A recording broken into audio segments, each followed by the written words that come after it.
जय हिंद साथियों, स्टार्ट करते हैं। आपका जो CHSL का एग्जाम होता है, इसकी आंसर की आ गई है, तो इसकी आंसर की का सॉल्यूशन करते हैं कि कितने परसेंट आपका सही हुआ है एग्जाम और कितना नहीं, आप देख लेंगे अच्छे से। चलिए, इसमें पहला क्वेश्चन देखते हैं। जीके जीएस का पहला क्वेश्चन क्या है?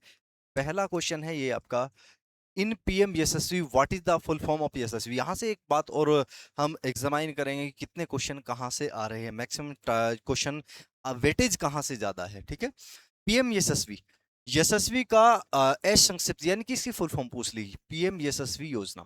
देखिए, पीएम यशस्वी योजना ये किसके तहत चलाई गई थी? अगर मैं इसकी बात करूं तो ये एक अम्ब्रेला योजना आई थी भारत में। क्या आई थी? UMBRE umbrella. अम्ब्रेला योजना के तहत 5 योजनाएं लाई गई थी, और जिसमें क्या किया जाता है, जिसमें छात्रों को छात्रवृत्ति दी जाती थी।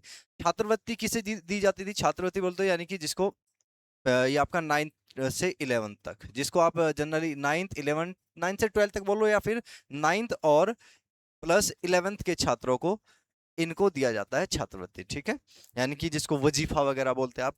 तो इसके तहत कितने, कैसे दी जाती है, इसके बारे में सुन लो पहले तो। इसकी फुल फॉर्म क्या है? फुल फॉर्म है young achievers scholarship award scheme for, ये आपका वाइब्रेंट इंडिया। फुल फॉर्म तो होगी ये आपका young achievers scholarship award scheme for, किसके लिए? वाइब्रेंट इंडिया के लिए। अब 9th-10th के छात्रों को ये छात्रवृत्ति दी जाएगी, तो इसके लिए पात्रता क्या होनी चाहिए? पात्रता होनी 2.5 लाख से कम इनकम, लाख से कम इनकम होनी चाहिए। ये भी थोड़ा सा एग्जाम में पूछ सकता है कि अगर आपके पास आय प्रमाण पत्र आपका है, इनकम सर्टिफिकेट जो है वो इससे कम है, तो ही आप इसके लिए पात्र, ये आप यहाँ पर पात्रता दाखिल कर सकते हैं या इसका फॉर्म भर सकते हैं। उसके बाद फिर दूसरा एक यहाँ पर बताया गया कि यहाँ कितना, 9th वाले छात्रों को कितने पैसे, 9th वालों को 75,000, कितना? 75,000, और 11th वाले छात्रों को लगभग 1.5 लाख रुपए। कितने? 1.5 लाख रुपए, ये इतनी छात्रवृत्ति दी जाएगी। ठीक है, इसके तहत क्या मिलती है? स्कॉलरशिप मिलती है। क्या मिलते हैं? या कि ये क्या लिखा है? छात्रवृत्ति का मतलब स्कॉलरशिप प्रोग्राम है, स्कॉलरशिप स्कीम है। यानी कि जो छात्र खुद से नहीं पढ़ सकते हैं, उनको थोड़ा सा क्या करने के लिए, यानी कि पैसा मिल जाता है, जिससे उनकी एजुकेशन अच्छी, एजुकेशन को प्रमोट करने के लिए ये योजना चलाई गई। कब चलाई गई थी? ये 2022 से स्टार्ट की गई थी, और ये क्या है, अब तक चल रही है? हाँ जी, अब तक चल रही है। तो 2022 में ये चलाई गई थी, इसका नाम पूछ लिया, तो ये स्टैटिक और करंट दोनों बन जाते हैं। तो आंसर क्या जाएगा आपका? आंसर जाएगा ए इज करेक्ट आंसर। नेक्स्ट, और ये योजना लॉन्च अगर पूछा जाए, लॉन्च किस मिनिस्ट्री ने की थी? तो क्या एजुकेशन मिनिस्ट्री? नहीं, ministry of social justice and empowerment के द्वारा इसे लॉन्च किया गया था। Ministry of social justice and empowerment के द्वारा लॉन्च किया गया था। नेक्स्ट है, एज पर State of the Judiciary report 2023 dash dash of district court complex have ramp for PWD. यानी कि आपका स्टेट ऑफ जुडिशियरी रिपोर्ट 2023 के अनुसार जिला न्यायालय परिसरों में कितने, पीडब्ल्यूडी का मतलब क्या है? Person with डिसएबिलिटीज। पीडब्ल्यूडी का मतलब क्या है? Person with डिसएबिलिटीज। यहीं से आप समझ जाएंगे, डिसएबिलिटीज यानी कि जो विकलांग है। क्या है? जो विकलांग लोग हैं कोर्ट में, उनके दिव्यांग जन है, उनके लिए रैंप, यानी कि जैसे कि व्हील चेयर वगैरह होती है, चलने का रास्ता होता है। ये पूछा है कि 2023 कितने परसेंट डिस्ट्रिक्ट कोर्ट कॉम्प्लेक्स है, रैंप कितने बनवा लिए गए हैं, कितने रैंप है? तो 50% है। कितने? 50% है, जिनमें से कोर्ट में जो व्हील चेयर है, व्हील चेयर, इसको मैं बताऊं, कोर्ट में जो व्हील चेयर है, तो व्हील चेयर कितनी, ये बताएंगे आप, 25.2%। कितना है? 2%, लगभग 50% से थोड़ा ज्यादा हो जाता है। 30% ये शौचालय है। क्या है?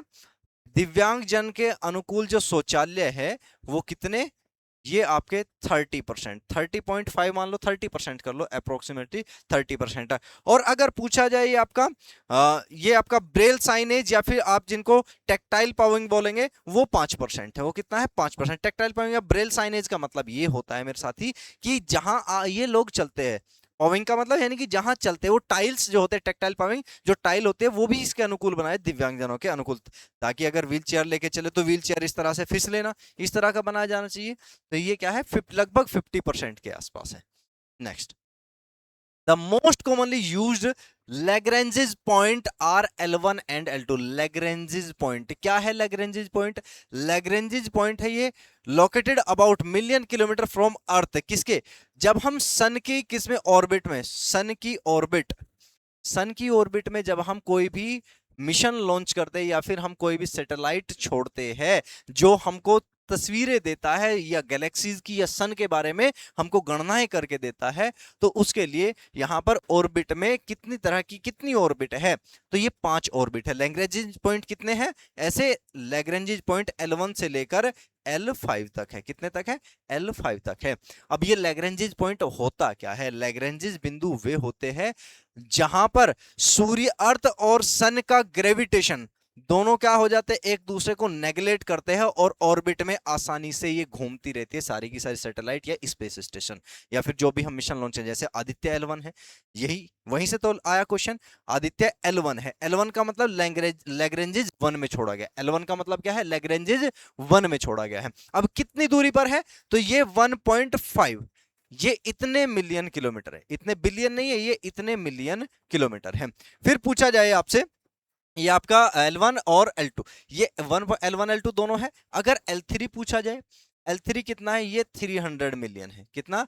300 मिलियन, इतने किलोमीटर है। फिर पूछा जाए आपसे L4 और L5, L4 और L5 कितनी दूरी पर है? L4 और L5 60 डिग्री आगे है, आगे और पीछे है।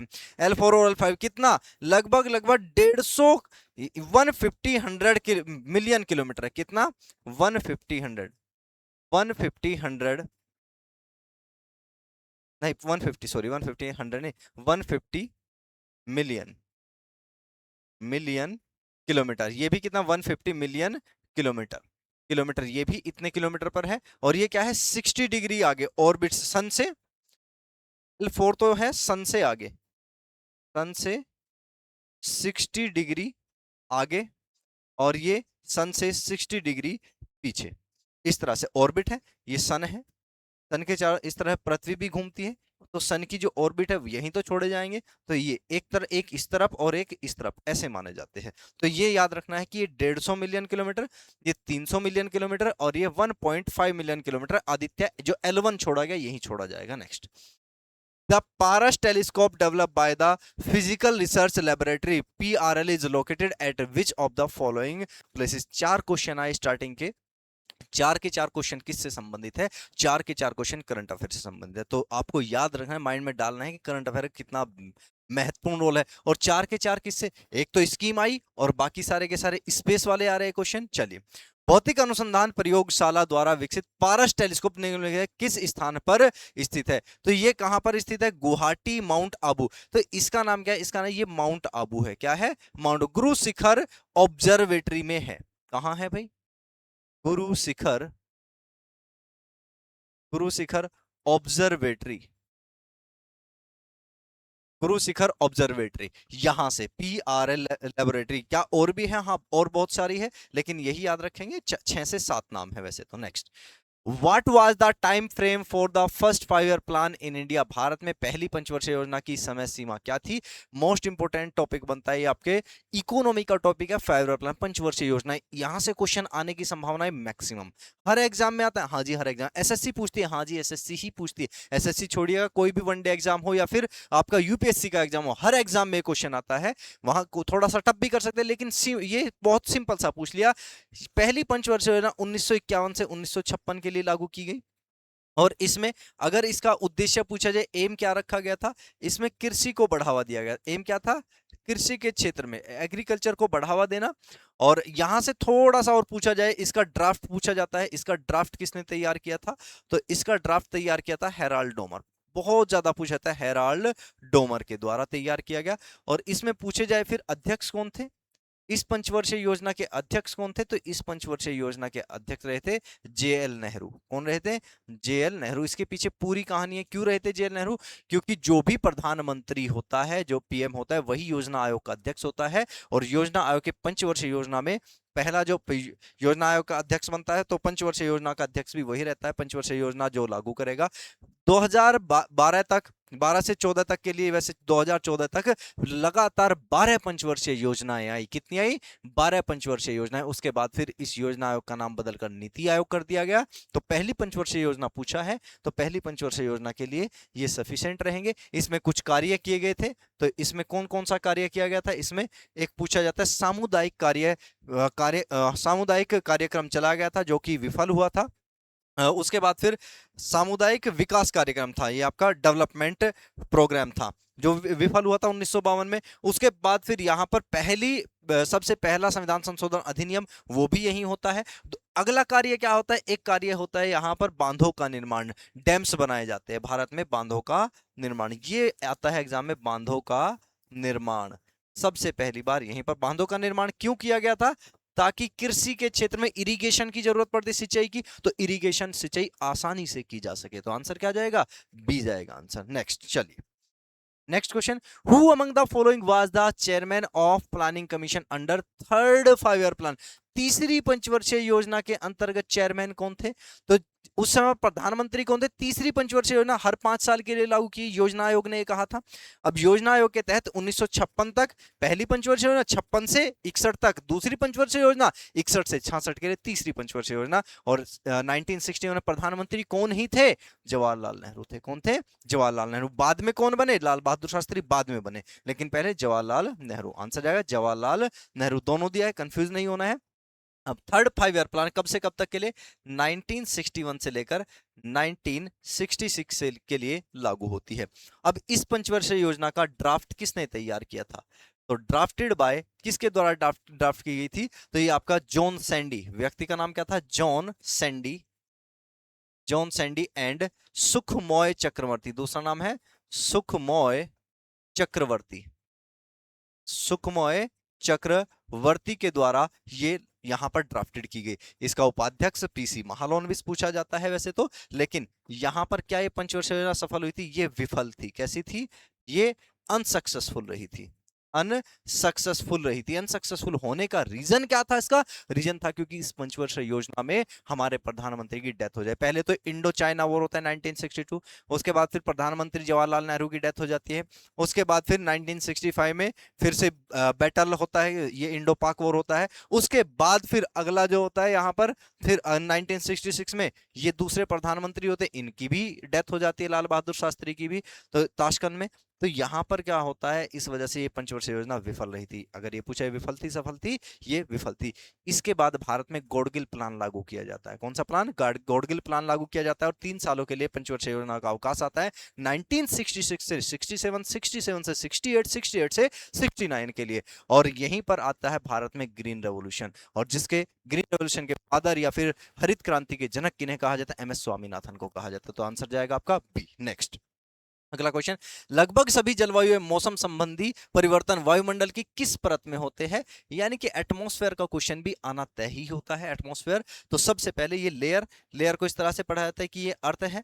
अर्थ की सबसे पहली लेयर का नाम ट्रोपोस्फेयर। ट्रोपोस्फेयर के बाद फिर दूसरी लेयर का नाम है यहाँ पर, जिसे क्या कहा जाता है? एक्सो नहीं, स्ट्रेटोस्फेयर। स्ट्रेटो के बाद फिर मीजो। मीजो के बाद फिर यहां पर आता है आयनो। आयनो को क्या भी थर्मो भी कहा जाता है। और उसके बाद फिर एक्सो। सारी मौसमी घटनाएं इस वाली लेयर में होते हैं। इसकी हाइट अगर देखा जाए ट्रोपोस्फेयर की, वायुमंडल की या पूरे वायुमंडल की हमारी, तो वायुमंडल पोल पर थोड़ा सा सिकुड़ा है, श्रिंक है, और एक्सपेंड कहां है? ये आपका ट्रॉपिकल के पास, यानी कि 0 डिग्री भूमध्य रेखा के आसपास। जहां टेम्परेचर ज्यादा वहां गैसों के अणु फैल जाते हैं। वायुमंडल क्या है? गैसों का एक पूरा का पूरा आवरण है, तो वो फैला हुआ है, और पोल पर बर्फ है तो वो सिकुड़ गया है। इस वजह से पोल पर इसकी दूरी 8 किलोमीटर और इसकी इक्वेटर पर दूरी, पृथ्वी से दूरी वायुमंडल की 18 किलोमीटर हो जाती है, इसलिए इसको 14 किलोमीटर एवरेज माना जाता है। यहां से ट्रोपोस्फेयर से एक बेहतरीन सा क्वेश्चन तो बनता है ये वाला, सभी मौसमी घटनाएं कहां होती है? ट्रोपोस्फेयर यानी कि शोभ मंडल। हिंदी में क्या बोलते हैं इसको? इसको बोलते हैं शोभ मंडल में होती है। अब उसके बाद अगला क्वेश्चन, यहां बेहतरीन क्वेश्चन, मतलब नॉर्मल लैप्स रेट का। नॉर्मल लैप्स रेट, NLR लिख लो। नॉर्मल लैप्स रेट क्या होती है? हर 1 किलोमीटर ऊपर जाने पर कितना? 1 किलोमीटर ऊपर जाने पर कितना 6.5 डिग्री सेल्सियस टेम्परेचर कम हो जाता है, जिसे हम नॉर्मल लैप्स रेट कहते हैं। क्या इसी में वर्क करते हैं? हाँ, सिर्फ ट्रोपोस्फेयर में वर्क करती है नॉर्मल लैप्स रेट। टेम्परेचर घटता बढ़ता ऊपर भी है, लेकिन बिल्कुल एक समान दर से नहीं घटता है। तो ये क्या है? सामान्य ह्रास दर इसीलिए कहा जाता है, बिल्कुल सेम रेट से ये घटता रहता है। ठीक है जी। तो यहां से आपको याद रखनी है ये वाली बातें। बाकी स्ट्रेटोस्फीयर, स्ट्रेटो से क्वेश्चन आता है, यहां पर ओजोन पाई जाती है, टेम्परेचर 0 डिग्री हो जाता है, ओजोन यहां पाई जाती है, यहीं पर एरोप्लेन चलते हैं। मीजो सबसे ठंडी लेयर है। मीटेरोइड्स फिनोमेना होता है। आइनोस्फीयर में अरोरा फिनोमेना होता है, यहां रेडिएशन होता है। रडार में वेव्स, यहीं से रडार के लिए कम्युनिकेशन, रडार कम्युनिकेशन का यहीं से काम चलता है पूरा। और यहां पर अरोरा और ये आपका अरोरा बोरेलिस, अरोरा ऑस्ट्रेलिस की घटना, और यहाँ पर स्पेस स्टेशन और सैटेलाइट एक्सोस्फीयर में पाए जाते हैं। आंसर जाएगा आपका शोभ मंडल troposphere. Next, how many medal did India win at the 2024 Paris Olympic and which athlete was the only Indian to secure 2 medals in the edition? यानी कि फिर से करंट का क्वेश्चन, और करंट का क्वेश्चन किस बारे में है? अब स्पोर्ट्स इंपॉर्टेंट हो जाता है। अब स्पोर्ट्स में जब पेरिस ओलंपिक 2024 में हुए तो हमारे यहाँ एक बहुत ज्यादा फेमस हुई थी बहन का नाम है मनु भाकर। मनु भाकर वो थी जिसने 10 मीटर एयर पिस्टल, एक तो सिंगल में और एक आपका मिक्स में 2 मेडल जीते थे, और दोनों ब्रोंज मेडल थे। तो आंसर कुल 6 मेडल जीते, जिनमें से मनु भाकर ने 2 मेडल जीते। आंसर जाएगा ए। यहां पर अगर पूछ ले एकमात्र 5, भारत ने कितने 5 ब्रोंज मेडल जीते थे और 1 सिल्वर था, तो 1 सिल्वर मेडल किसके द्वारा जीता गया था? तो ये रजत पदक जीता था किसने? ये नीरज चोपड़ा ने। और नीरज चोपड़ा का संबंध किस खेल से है? नीरज चोपड़ा का संबंध ये जेवलिन थ्रो से है, जेवलिन थ्रो में। और फर्स्ट किसने किया था? ये आपका अरशद नदीम ने। यही वो व्यक्ति है नीरज चोपड़ा जिसने ट्रैक एंड फील्ड इवेंट में पहली बार भारत के लिए गोल्ड जीता था टोक्यो ओलंपिक में। ठीक है, चलिए आंसर जाएगा ए। चलिए, किस भारतीय चित्रकार ने प्रतिष्ठित भारत माता कलाकृति की रचना की? भारत माता कलाकृति की रचना की, और जिसमें राष्ट्र देवी के रूप में चित्रित किया गया। 1905 को याद करो, 1905 को याद करो। 1905 में क्या होता? 1905 में बंगाल विभाजन हुआ था, और उसके बाद फिर क्या मूवमेंट चला था 1905 में? स्वदेशी मूवमेंट चला गया। स्वदेशी मूवमेंट या फिर बहिष्कृत आंदोलन, बहिष्कार किया था विदेशी वस्तुओं। स्वदेशी आंदोलन में क्या कहा था? इसी को क्या कहा जाता है? बहिष्कृत आंदोलन कहा जाता है। और यहां पर थे, इनका नाम था अभिनंद्र, ये था यहां पर। अब वैसे तो अभी लिखा जाता है, अवानिंद्र नाथ लिखा है, यहां पर अवानिंद्र नाथ टैगोर थे। अवानिंद्र नाथ टैगोर ने क्या किया था? अवानिंद्र नाथ टैगोर ने भारत माता जो दिखाई देती है ना इस तरह से, जिसके 4 हाथ होते हैं, 4 हाथ दिखाए गए थे। एक देखिएगा कैसे बनाया था, ये कैसे बनाया गया था, इसको जरूर लिखेंगे। ये 4 हाथ क्वेश्चन आ सकता है। जो 4 हाथ दिखाए इन्होंने भारत माता के, शांति का प्रतीक दिखाई गई है। और किसका प्रतीक है? जैसे सबसे पहले दिखाई, एक हाथ में बुक, ज्ञान का प्रतीक है। किसका? बुक। एक हाथ में ज्ञान। उसके बाद फिर एक हाथ में 4 हाथ थे, दूसरे हाथ में क्या दिखाया गया? इन्होंने पैडी शीव दिखाया। क्या दिखाया? पैडी। पैडी शेव क्या होता है? पैडी शेव क्या होता है? पैडी शेव होता है यानी कि गेहूं की बालियां, यानी कि उर्वरता का प्रतीक है। धन का, ये आपका धन, जिसे धन एक्चुअल में धन क्या होता है? ये गेहूं को बोला जाता है। उसके बाद फिर एक हाथ में इनके क्या पाया गया था? एक हाथ में इनके व्हाइट क्लॉथ थे। क्या थे? White cloth. व्हाइट क्लॉथ का मतलब यानी कि शांति का प्रतीक है। व्हाइट क्लॉथ के बाद, व्हाइट क्लॉथ्स और व्हाइट क्लॉथ्स के बाद फिर जो चौथा हाथ था उसमें क्या था? यहां पर अक्षमाला। अक्षमाला। अक्षमाला का मतलब क्या है? योग का प्रतीक है अक्षमाला, जिससे माला, इस तरह से माला जपते हैं, तो ये योग का प्रतीक। तो ये क्या थे? ये 4 हाथ बनाए थे। और भारत माता, वही भारत माता जिसको आप नक्शे में दिखाया जाता है, कब बनाया गया था? ये 1905 में स्वदेशी मूवमेंट के दौरान।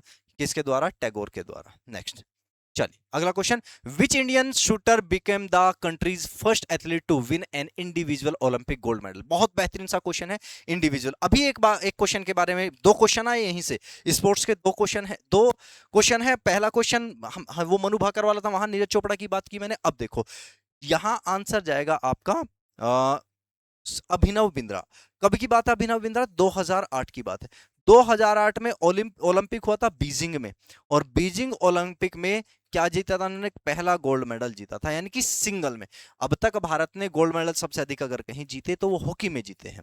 अब हॉकी में तो भारत 1928 से जीतता आ रहा है। 1928 में जीता, 32 में जीता, उसके बाद 34 में जीता, सॉरी 36 में जीता, उसके बाद फिर 48 में जीता, 52 में जीता। भारत ने हॉकी में सबसे ज्यादा गोल्ड जीते हैं, 8 गोल्ड। कितने गोल्ड?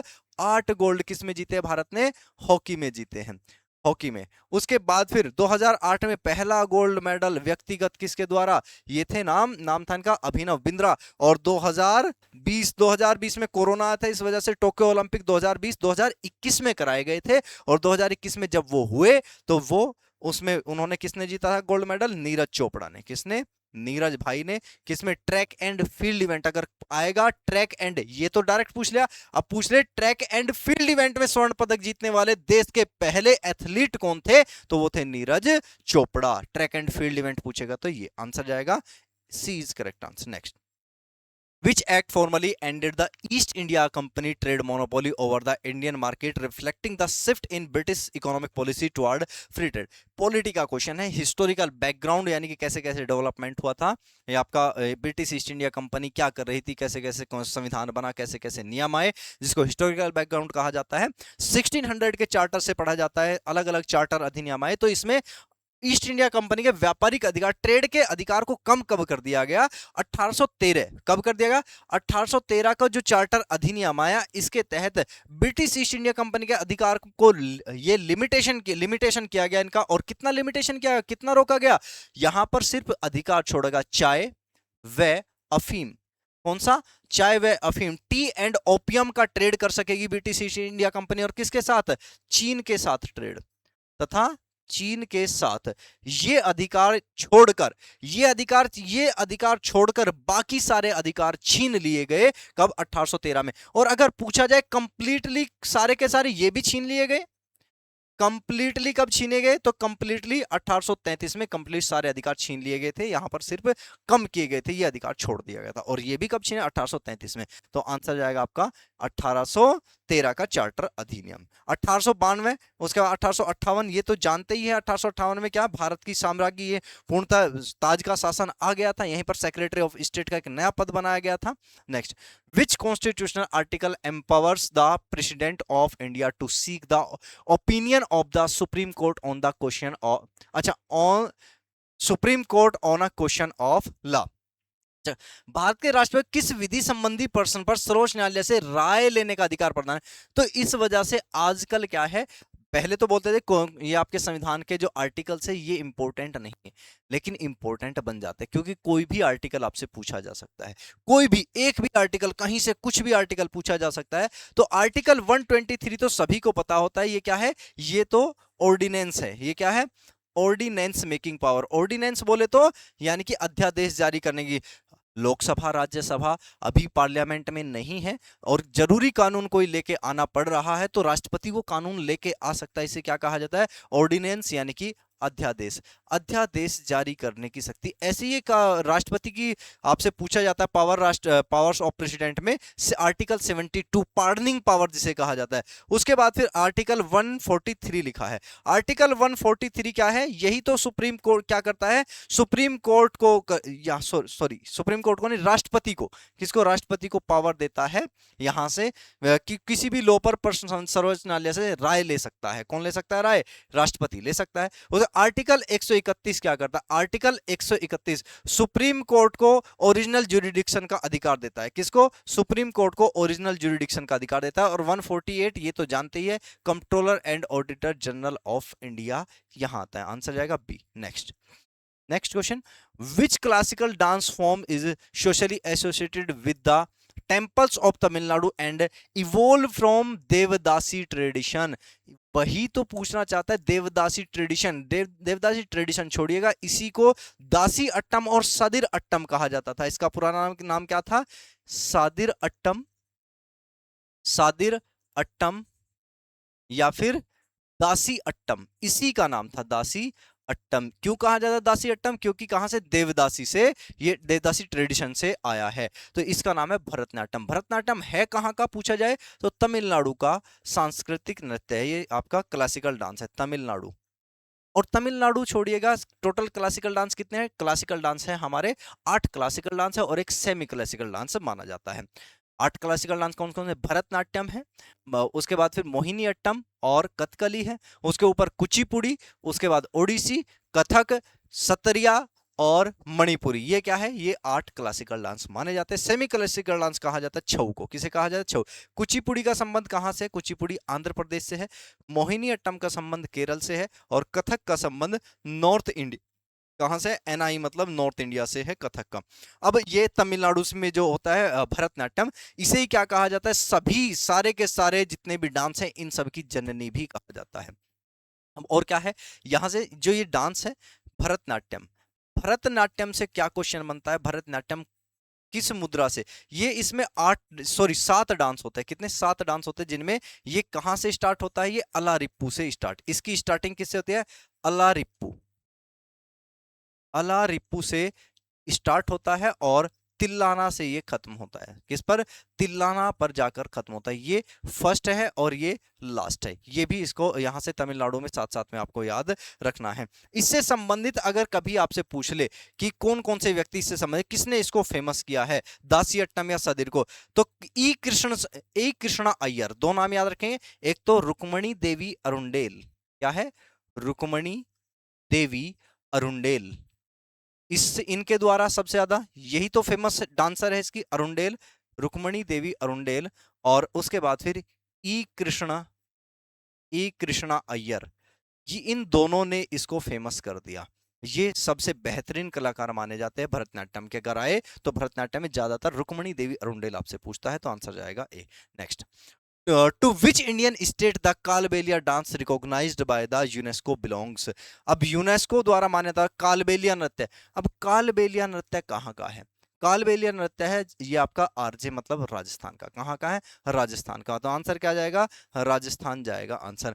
अब कालबेलिया को कब कब घोषित किया गया, 2010, 2010 में हेरिटेज में इसको रिकॉग्नाइज किया गया यूनेस्को में। उसके बाद फिर और कौन कौन किसे किसे रिकॉग्नाइज किया गया, 2010 में ही एक नृत्य को, और 2010 में एक नृत्य को और रिकॉग्नाइज किया गया था, और उसका संबंध है छऊ। वही छऊ जो कि 3 तरह से मनाया जाता है। छऊ वेस्ट बंगाल में भी छऊ मनाया जाता है। उसके बाद फिर साथ साथ में आपका झारखंड में भी छऊ मनाया जाता है, सेमी क्लासिकल डांस इसे कहते हैं। और ओडिशा में भी छऊ मनाया जाता है। जो ओडिशा में छऊ मनाया जाता है इसको कहा जाता है मयूरभंज छऊ। क्या कहा जाता है, मयूरभंज छऊ। झारखंड में जो छऊ मनाया जाता है इसे कहा जाता है सरायकेला। क्या कहा जाता है साथियों, सरायकेला छऊ। और वेस्ट बंगाल में जो छऊ है, तो वेस्ट बंगाल वाले छऊ को क्या कहा जाता है, इसको पुरुलिया। क्या कहा जाता है, पुरुलिया। और पुरुलिया को याद क्या रखें, वेस्ट बंगाल को कहते हैं पश्चिम बंगाल कहते हैं, पी से पुरुलिया और पी से पश्चिम बंगाल। उसके बाद फिर 3 ही तो डांस है जिनको ऐड किया गया। फिर आता है गरबा। मेरा मानना है, मेरा अनुमान है गरबा आएगा नेक्स्ट किसी भी एग्जाम में। गरबा, गरबा को कब ऐड किया गया, 2023 में यूनेस्को ने रिकॉग्नाइज किया। तो 2023 में गरबा। तो ये कौन सा, छऊ, गरबा और कालबेलिया, यही 3 तो क्या है, यही 3 तो यूनेस्को द्वारा मान्यता प्राप्त यहां पर डांस माने जाते हैं। Next, which festival marks the, ये आपका home coming of the legendary king Mahabali. अच्छा, महान राजा महाबली, महाबली ये कहां का राजा है, ये पाताल का राजा है। किसका, पाताल लोक से।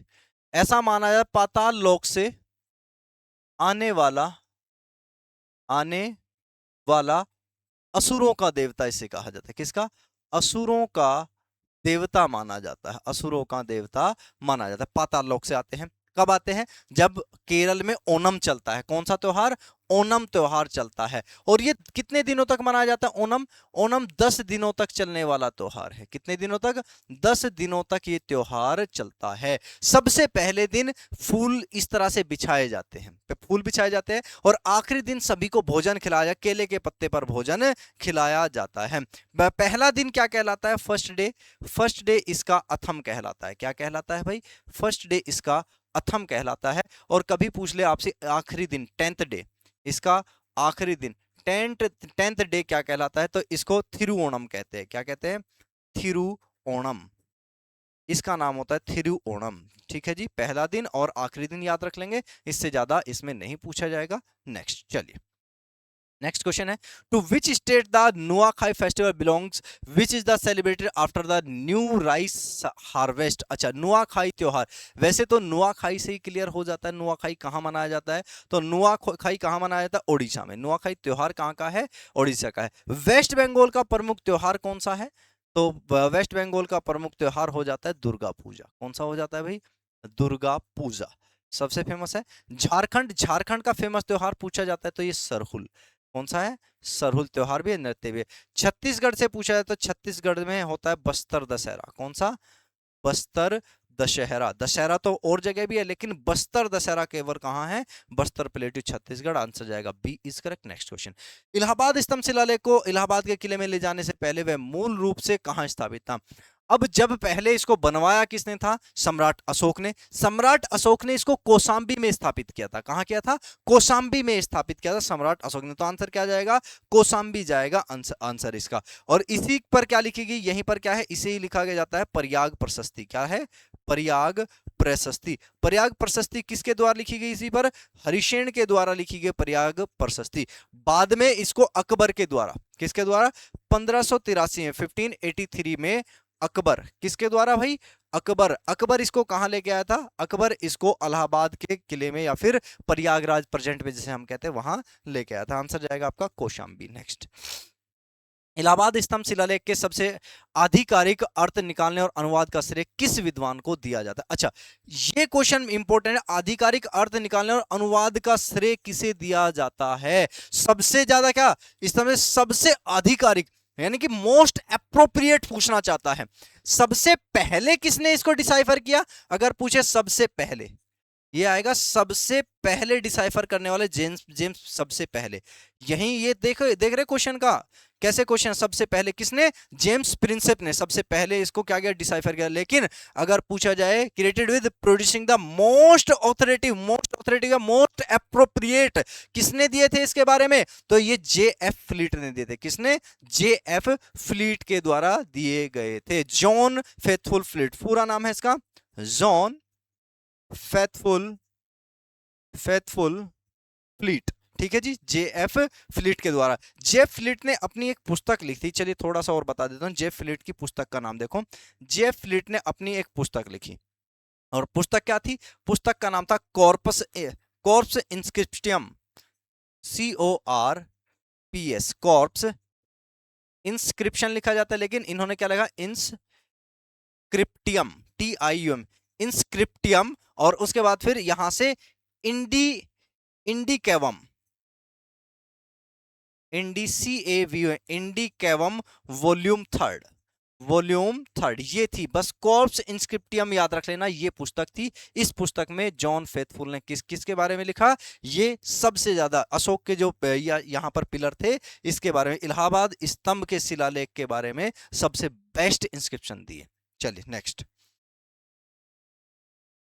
नेक्स्ट है आपका यहां, with reference to the reign of Aurangzeb consider the following statement. अच्छा, औरंगजेब के शासनकाल के संदर्भ में निम्नलिखित कथनों पर विचार करो। अच्छा, औरंगजेब, क्या औरंगजेब ने जजिया टैक्स? हाँ, अकबर ने हटाया था। जजिया टैक्स के लिए 3 क्वेश्चन बनते। सबसे पहले कासिम ने लगाया, कासिम के बाद फिर ये इल्तुतमिश, उसके बाद फिर नेक्स्ट आते हैं तो किसने लगाया? फिर फिरोज शाह तुगलक। उसके बाद फिर अकबर ने हटाया और औरंगजेब ने लगाया। ब्राह्मणों पर किसने लगाया था? ये आपका तुगलक ने लगाया था। फिरोज शाह तुगलक ने ब्राह्मणों पर लगाया था। ये पूछा जाता है तो jizya tax. Then he annex the Bijapur and Golconda. अच्छा, बाजीपुर ने बीजापुर था, बीजापुर और गोलकुंडा को इसने जीत लिया था।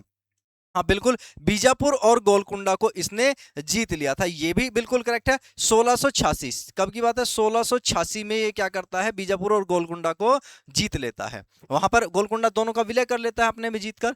जजिया लगाया था।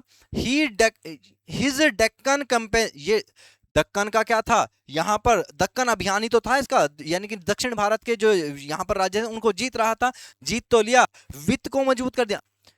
एक इसमें थोड़ा सा माइंड लगाने की जरूरत है। क्वेश्चन बहुत बेहतरीन क्वेश्चन है। 19 क्वेश्चन को मैं कहूंगा ये क्वेश्चन दिया है अच्छा। इससे पहले वाला भी जो आपका जेम्स प्रिंसेप और ये आपका जेफ फ्लीट वाला क्वेश्चन है, दोनों क्वेश्चन बहुत अच्छे हैं, कंफ्यूजिंग है। अब ये क्वेश्चन क्या है देखो, इसमें माइंड लगाओ। जब भी युद्ध होते हैं किसी के साथ, ये मान के चलना अगर युद्ध हुआ है तो नुकसान होगा, उससे वित्त बढ़ेगा नहीं, उससे राजकोषीय घाटा ही होगा हमेशा, उससे लाभ तो होने से रहा। तो यही माइंड लगाना था इस क्वेश्चन में। Which of the statement give below, यानी कि डेक्कन कैंपेन, इन्होंने कैंपेन चलाए तो कैंपेन स्ट्रेंथन नहीं, स्ट्रेंथन नहीं करेगा, इसको यहाँ पर क्या है, वीकन करेगा। जब वीकन वीकन मुगल फाइनेंस होता तो ये करेक्ट जाता, अब क्या हो जाएगा, स्ट्रेंथन कर दिया, तो गलत है। तो आंसर क्या जाएगा आपका 1 and 2, कहीं लिखा है 1 and 2 ओनली, आंसर जाएगा ए इज करेक्ट, 1 and 2 ओनली। तो ये क्या थे, ये थे आपके क्वेश्चंस। कितने क्वेश्चन थे, 20 क्वेश्चन। ये देखिएगा अगला question, the famous Indian football club Mohan बागान, अच्छा मोहन बागान भाई साहब स्टैटिक का क्वेश्चन है और करंट से जोड़ के पूछ लिया, is based in which city, Mohan बागान कहाँ, कोलकाता। मोहन बागान की एक कहानी है, मोहन बागान ने 2025 और 26, 2025 क्यों पूछा ये क्वेश्चन आपसे, 2026 2026 का जो इंडियन फुटबॉल एसोसिएशन का की जो ट्रॉफी थी, इंडियन फुटबॉल एसोसिएशन की ट्रॉफी 2025-26 में इन्होंने जीती है। और कौन सी बार जीती है, 25वीं बार जीती है। कितनी बार, 25वीं बार जीती है। इसलिए पूछ लिया आपसे, कुछ और पूछ लिया, इसका स्टैटिक पार्ट पूछ लिया।